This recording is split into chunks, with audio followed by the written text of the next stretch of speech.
Рис, црвен лав или нешто сосема друго? Партиите веќе почнаа да нудат идеи за главниот символ на државниот грб, откако вчера премиерот откри дека со коалиционите партнери го отвориле прашањето за промена.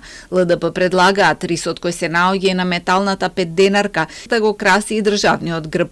Нема да создаде проблеми со соседните држави, потекнува од Шарпланина и ќе символизира поглед кон иднината наместо враќање назад во минатото. Од македонски концепт ја поздравија идејата за промена, но опозицијската СДСМ остро се спротистави.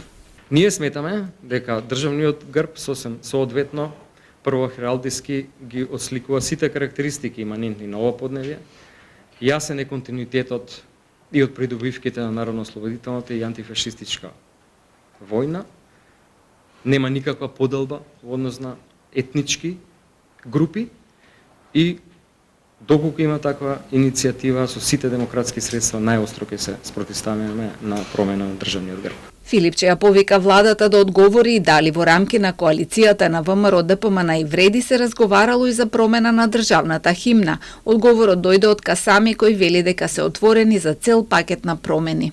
Ние сме подготвени да разговараме за еден пакет на уставни измени, каде што наместо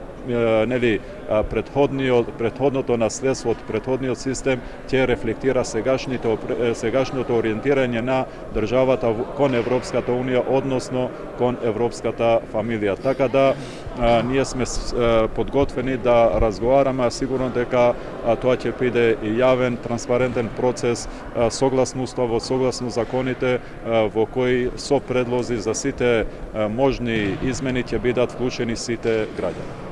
Премиерот вчера потврди дека прашањето е отворено во владеачката коалиција.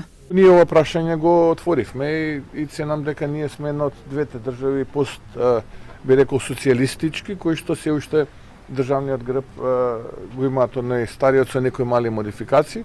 Но кратко да кажам, имаше договор помеѓу ВМРО ДПМН и Демократската унија за интеграција кога бевме во иста влада, односно кога таа влада ја водеше, мислам дека беше времето на Никола Груевски. Идејата за промена на државниот грб потекнува од 2014 година, кога владата на Никола Груевски излезе со предлог за црвен лав на златно-жолта заднина во форма на штит, како и круна во горниот дел во форма на тврдина. Тогаш од ДУИ се согласија велејќи дека лавот е дел и од албанската традиција, а круната го представува скопското кале, но консензус не беше постигнат. Засега не се открива дали во разговорите се зборува за овој предлог или ќе се нудат нови решенија. Граѓаните пак се изненадени и загрижени, особено за тоа дека во таков случај повторно би требало да ги менуваат личните документи кои само што ги сменија поради промената на името на државата.